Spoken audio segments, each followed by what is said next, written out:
Okay, so our speaker tonight is James Pierce-Ruhland. He's the Director of Rehab Services. And I just met him tonight, so I really don't know a whole lot about him. So I'm going to let James go over who he is and what he does. And do you need a clicker? Sounds good. Okay. I don't know why it's not working, but Well, it's not. if it's not, just cue Kylie to change the slide. Okay. Okay. I'm going to give it a go. Oh, there we go. Oh. So it's the side ones. Okay. All right. So I'm Jim. You can call me James, but I tend to go by Jim. I am Director of Rehab. We are friendly neighbors to Premier. We're right next door here. So we have physical, occupational, speech therapy services over there. We also have clinics in Conneaut, Family Health Center for physical therapy, Jefferson Family Health Center, Geneva. We have a brand new clinic to us located at the Spire in with the Geneva Family Health Center. We also conduct aquatic therapy twice a week. We rent the Y, Tuesdays, Thursdays. And our department also has inpatient services at the hospital, so PTOT and speech there. So this clinic, PTOT and speech, all the satellite offices, just physical therapy. And then we also have 2 athletic trainers at Edgewood and Lakeside who are part of our team, so it kind of builds our team. I've been here for about 20 years in this role. So part of my prep for this, I've talked intermittently over the years to this group, and I've seen it grow and shrink, and then COVID hit and it kind of changed everything. But in the preparation, I found slides from year 1, so I thought it was pretty cool to share this. So if you remember back in 2007, it seems like yesterday, but it seems like a long time ago, all at the same time. Biggest Loser had come out. It was kind of what we wanted to frame this program after. 100 participants were accepted, so that we must have had them apply to the program. And then 68 decided to go through with it. We rolled all the cash and the funds raised back to prizes, so that the first place male, first place female won a nice chunk of change. And then we did a dinner celebration at the end. We ran that program for 6 months. So it was pretty long, and that was the feedback, like, man, that's pretty tough. So we were happy to have, I think it was 35% finished. That was pretty strong. 83% of the survey respondents lost weight. They lost a collective 384 pounds, which is fantastic. And then just a little sidebar stat, as I'm researching, the iPhone, the first iteration of the iPhone was introduced the same month that we had our first meeting. So it's forever ago. So tonight, I don't know, I kind of go ADHD when I'm doing these presentations because I don't like to do the same stuff over and over again, so I like to learn also. So yeah, there might be some questions where I don't have the answers to if I haven't prepped it, but we'll talk a little bit about establishing baseline fitness levels, kind of where we fit in from a therapy component. I'll talk a little bit about insulin resistance and its role in weight loss and why that might be a little bit frustrating. How to promote insulin sensitivity. So sensitivity is a good thing, resistance is a bad thing. We'll talk about those. Impacts of exercise on insulin. What are the effects of exercise? What are the sources of energy expenditure? So how does our body burn fuel? Talk a little bit about phenomena of brown fat and white fat, and these are different forms of fat, how we store energy and how we burn energy. And then we'll talk about incidence and graphs. So the tail end of the discussion after I talk at you ad nauseum, hopefully not, will be more picture filled and those slides will go quickly. So establishing your baseline, I recommend if you haven't done this already, get a snapshot of your starting point. Figure out just a few things that you can measure now, and then measure in 3-4 months or whenever you want to check in on it again. So some suggestions are the traditional ones: your weight, waist size, body mass index, blood pressure, one of those things. But some maybe non-traditional things, you could do grip strength. There's a nice crosswalk between grip strength and total body strength. So instead of measuring every muscle, you could just check grip strength. I would do this if you're incorporating resistance training to your program. Plank endurance. Can you hold a plank 10 seconds? Okay, can you hold it 30 seconds? If you can't do it forearms and toes, can you do it forearms and knees? And just record how long you can go before you stop. Do it 2 reps. and then as you go through your program, recheck it. If that sounds like too much, a 6-minute walking test. This is a test we'll use in the clinic. We'll put 2 cones 50 to 100 feet apart. As long as you know the distance, you don't need the cones, but you just tell the patient, okay, we're going to begin, and you're going to walk as far as you can walk in 6 minutes, and we just record that distance. So you might get 600, 700 feet in that time, and some folks are going to be, wiped out from that. So we're going to record that, and then 2-3 months later, you do it again. Balance test. So balance is kind of one of those skills and things that you'll take for granted until it sneaks up and gets you, and then you have a fall. So lots of different balance tests that we'll do in the clinic. Something as simple as standing on one foot. Can't do that. Standing feet together, eyes open, eyes closed. Standing in a tandem stance, and then just go for time. See how long you can go. If that's too easy, you can do a forward. How many can I get? 10 in a row. I'm going to go 10 backwards. Those sorts of things. 5 times sit to stand test. Again, kind of like the 6-minute walk test. It's exactly as it sounds. If you sit in a standard height chair, we're going to hit the timer. We're going to say go. How long does it take you to do 5 sit to stands? Some patients in the clinic, it takes them near a minute, and we know they're pretty deconditioned. Some people, they can knock it out in 10 seconds, and we know, okay, we need to pick something a little tougher for them. Some folks will need to use the chairs, the arm chairs. So if they need to use it, great. If they don't need to use it, it's a good measure of improvement over time. Strength baselines. If you're choosing to do your traditional weightlifting, you could measure reps, sets. How many? If I can I do the bar at 45 pounds, 10 reps? Can I do that for bench press or any of those lifts, or even smaller weights? Function baselines. So these are kind of the fun ones. I think you've all seen. Can you stand up from the floor without using your hands? Kind of difficult.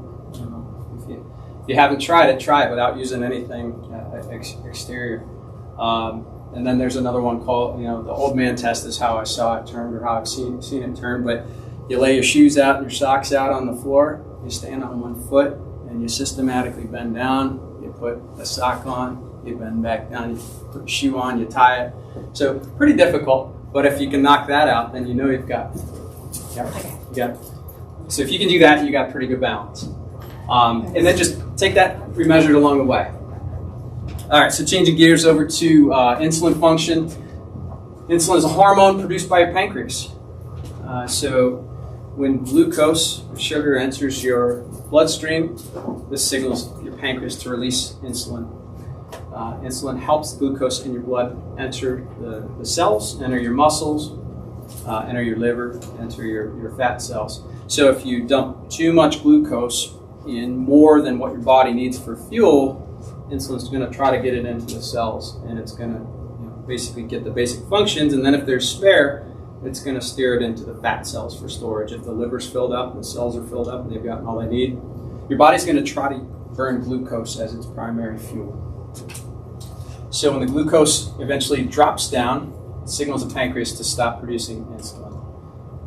So insulin resistance is basically a cell's resistance to insulin. It needs more insulin to affect the same process. So a little bit, I already said that on the last slide, but many genetic factors, lifestyle factors can contribute to insulin resistance. On the flip side, insulin sensitivity is how sensitive is your cell to insulin? Does it respond appropriately, or does it need extra? Need an extra amount for the pancreas to produce. So if you do have insulin resistance, but your pancreas is doing fine and it can amp up extra insulin production, you may not have any symptoms. Your blood sugar may be well controlled, but the pancreas working a little bit overtime. Those cells in the pancreas are cranking out a little extra. Over time, insulin resistance can get worse, and the cells in your pancreas that can make the insulin kind of fail to keep up with that. So it's that little bit of a cycle. In the next slide, I'll show you that cycle and what that looks like. Eventually, your pancreas can't keep up. That leads to elevated blood sugars, and that can trend into pre-diabetes or even further as it progresses, type 2 diabetes. So it basically happens when your blood sugars are elevated. So pre-diabetes is elevated, but not technically at the level for diabetes. So you can have many causes to insulin resistance. Acquired would be excess body fat, typically around the belly, physical inactivity, diet, some medications, and usually it's a combination. It's often not just one. Hormonal hypothyroidism is a big one, so that can influence the way the insulin responds. So this is your typical start point. So if you feel low energy, you're going to eat.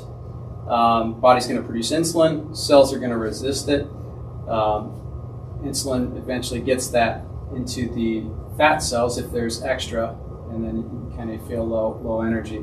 So again, it's cyclical. As the cells become less and less sensitive to the insulin, snowball. The good news is you can modify some of this typically, and it really doesn't matter the mode per se. So aerobic resistance or a combination of training works, and the differences between those are trivial. It's not a lot. You can do whatever speaks to you to help with this. But you're going to see favorable effects on your A1C. You guys have heard of A1C before, so it's kind of that like average in your blood sugar over a longer period. It's going to help your fasting level of glucose and your post-meal glucose spike. So a nice combination of things. The experts are recommending 150 minutes a week of moderate intensity aerobic physical activity, or 75 minutes a week of high intensity activity. About 30 or 40% of subjects are adherent to this in those high risk categories. So this is your answer, and this is our compliance. So if we can turn a 30 to 40 into 60 or 70, then we're moving the needle. Timing of exercise.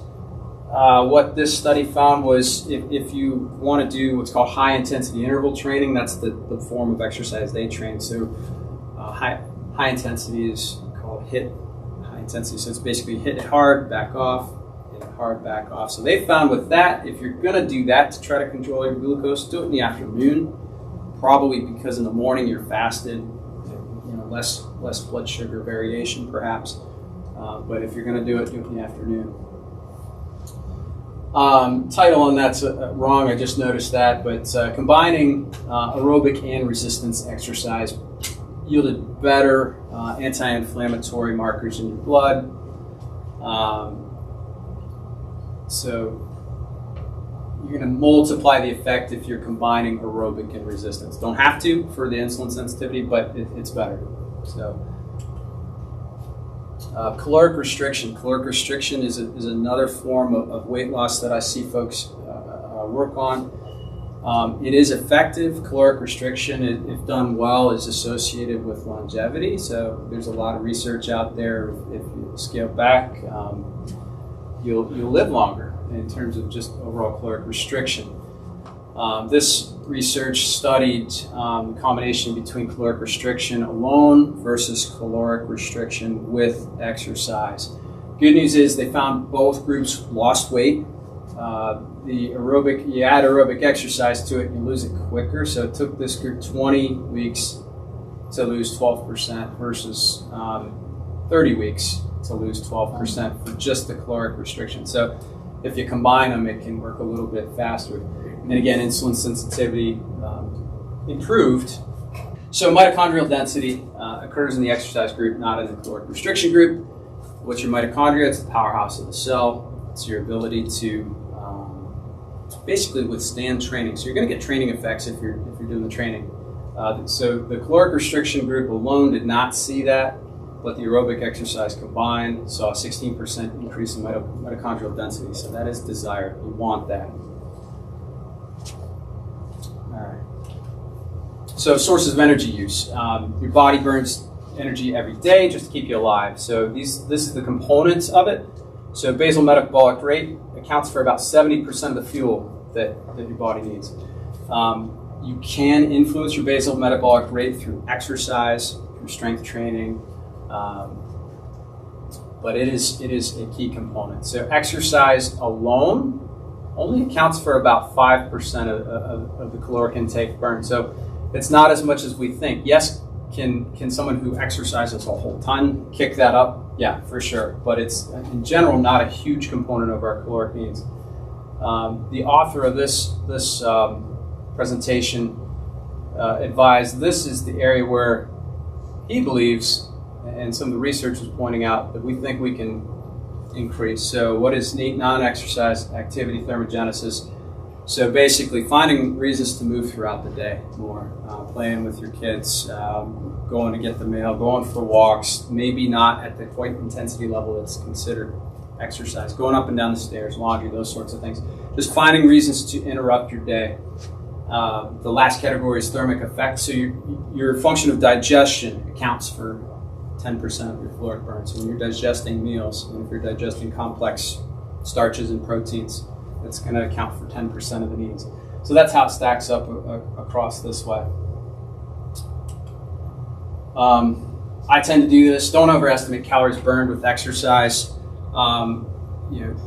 If you're going out, so for example, this is a little quick website. You can plug in your weight, you can plug in your activity, so walking slow, walking fast, cycling, running, and you can see what 1 hour for a 250-pound person is going to burn roughly 430 calories. I just had a Girl Scout come to my door and I bought some O's because that's my favorite cookie, and turns out 6 of those are 450 calories. So it's pretty easy to defeat an hour worth of exercise at one sitting. So, brown fat versus white fat. So these are the differences here. Among people with higher levels of brown fat, there's better insulin sensitivity, lower levels of circulating fatty acids, lower level of triglycerides in the blood. So brown fat is credited with the ability to acclimatize to cold. So the purpose is to break down glucose and fat molecules to create heat and maintain body temperature. The white fat cells are typically the energy stores from the food we eat. So the excess, that glucose surplus, when the liver's full, when the cells are full, the body's going to be depositing that as white fat cells. So the mitochondria provides the color to the brown fat, and thus the terminology there. So there are foods that can activate brown fat. I won't go into too much detail beyond some of the things that were mentioned.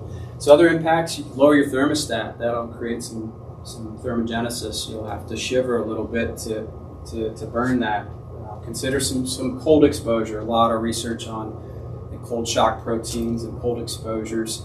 I wouldn't jump heavily in if you're not used to it. Exertion, shoveling snow, all that. We've all heard those scary stories. So, but something to consider.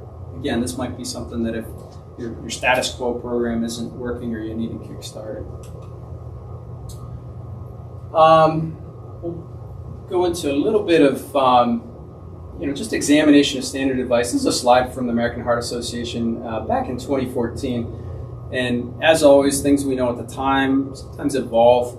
I just wanted to point out how it's characterized as good, bad, and ugly. And what I would argue on this, and I think some of the research is backing it up, is sometimes some of the things that we considered as good, maybe not quite so good, or maybe to be determined. And some of the things that are considered bad, again, may not have been so bad.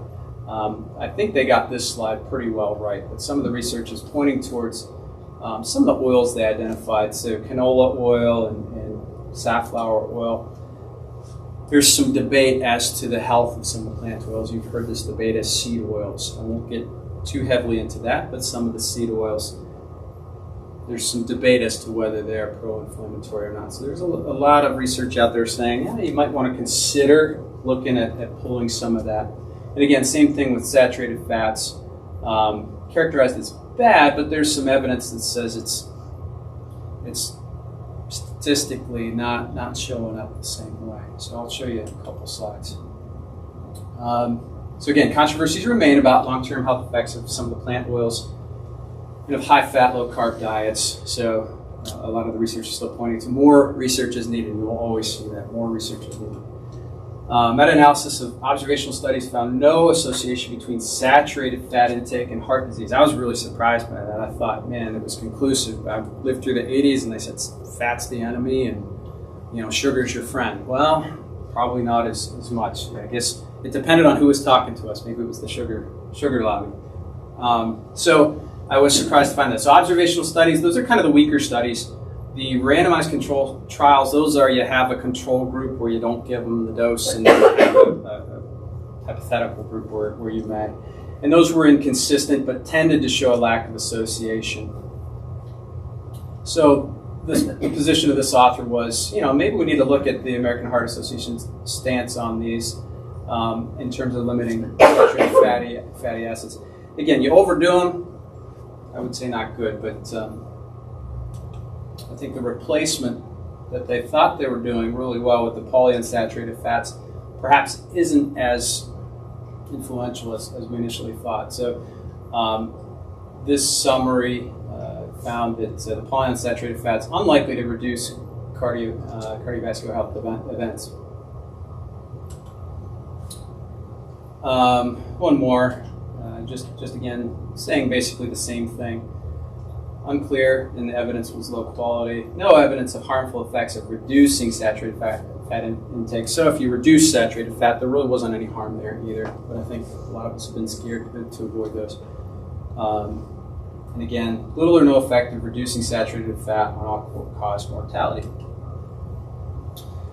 I wanted to explore this question because I've heard various takes on it, and at least this research talked about is there correlation between dietary cholesterol and blood cholesterol. So if I eat eggs and they have high cholesterol, is my cholesterol going to be high? And I think way back when I thought, yeah, that was the case.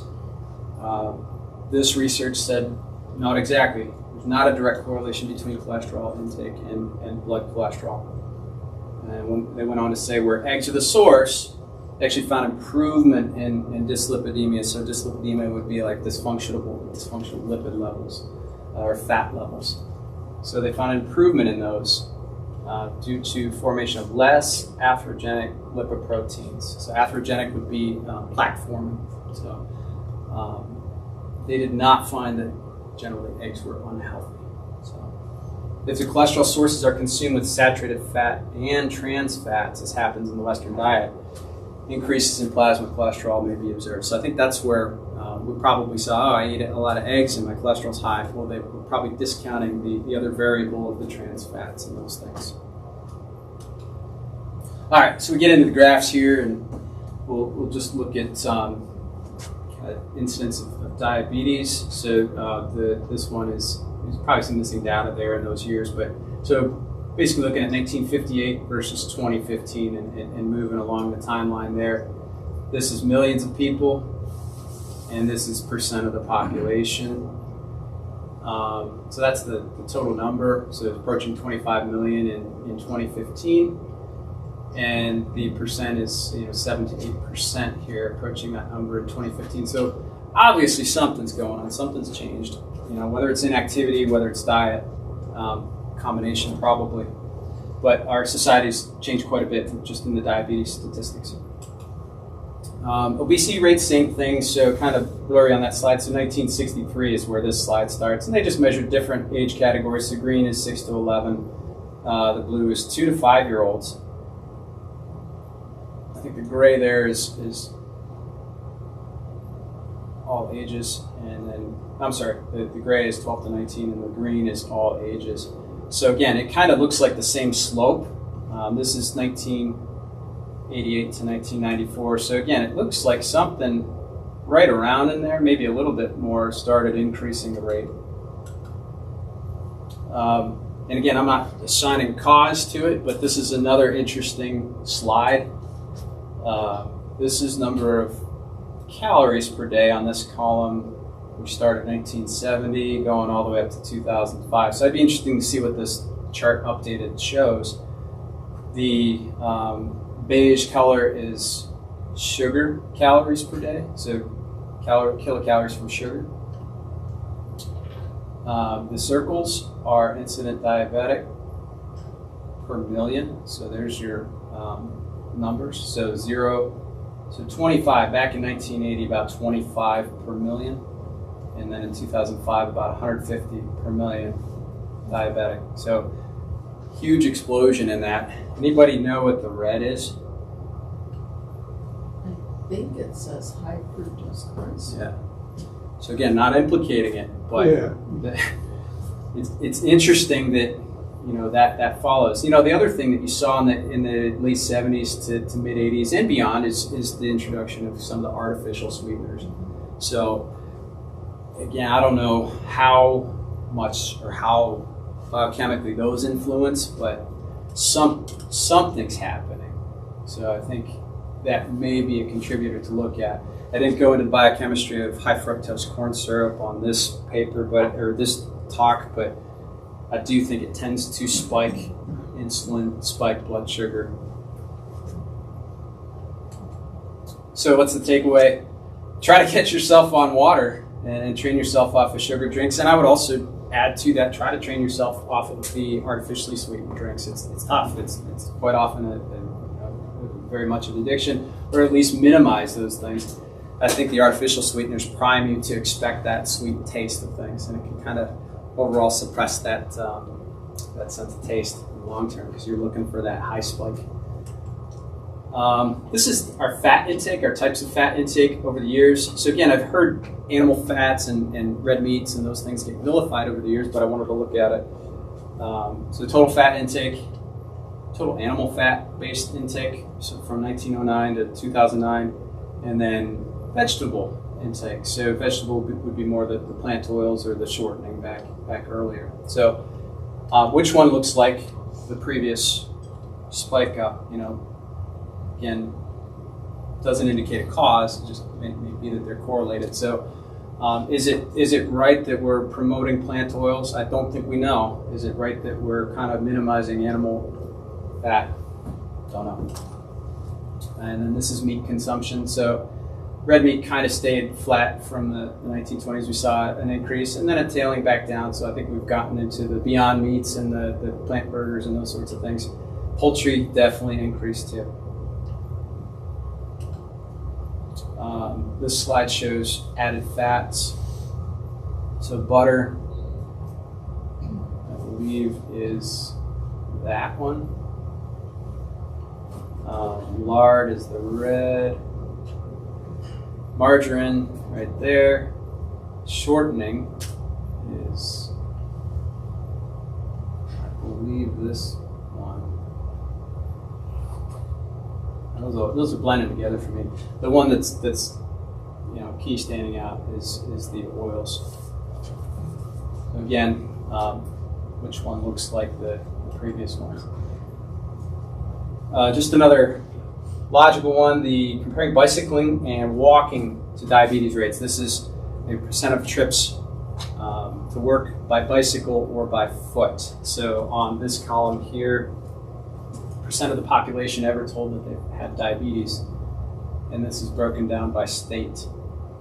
So State of the Union. So it looks like more people in Alaska walk to work, and fewer in Alabama walk to work. Probably too hot down there.